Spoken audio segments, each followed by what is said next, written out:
Scott Chipman, who'll be followed by Judy Strang. Ms. Strang, you should make your way forward. You'll be following Mr. Chipman. Go ahead, sir. I'm going to talk about city-sponsored retaliation.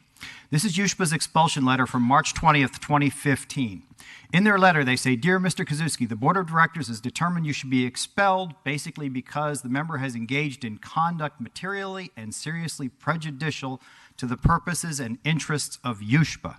So I cannot use a city park because I've done things that they consider materially and seriously prejudicial to the purpose and interests of USHPA." The first thing they listed, the behavior upon which the board has determined that you shall be expelled from the association, falls into the following categories. 1, creation of at least 2 national hang gliding organizations with the stated purpose of competing with USHPA, one of which you currently control. So I created a competitor to them. They used that as a reason to expel me, and now I can't use our city park. In other words, if you compete, you get this. They also list what they say, misstatements and misrepresentations made to you, to the city council, made by you to the city council over the course of more than 2 years regarding hang gliding, paragliding at Torrey Pines. I have not made any misrepresentations. They have not listed a single misrepresentation.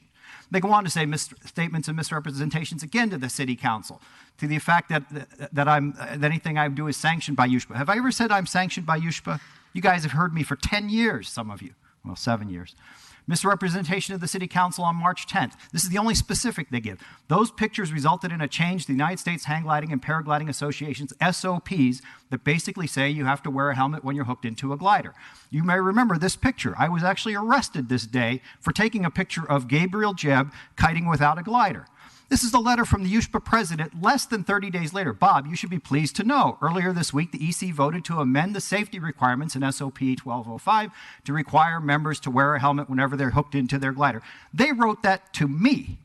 And yet they say I misrepresented by saying those pictures resulted in a change to the SOPs. Absolutely, those pictures resulted in a change. This is what we get. We need to review what's going on at the glider port. Thank you. Scott Chipman is our next speaker.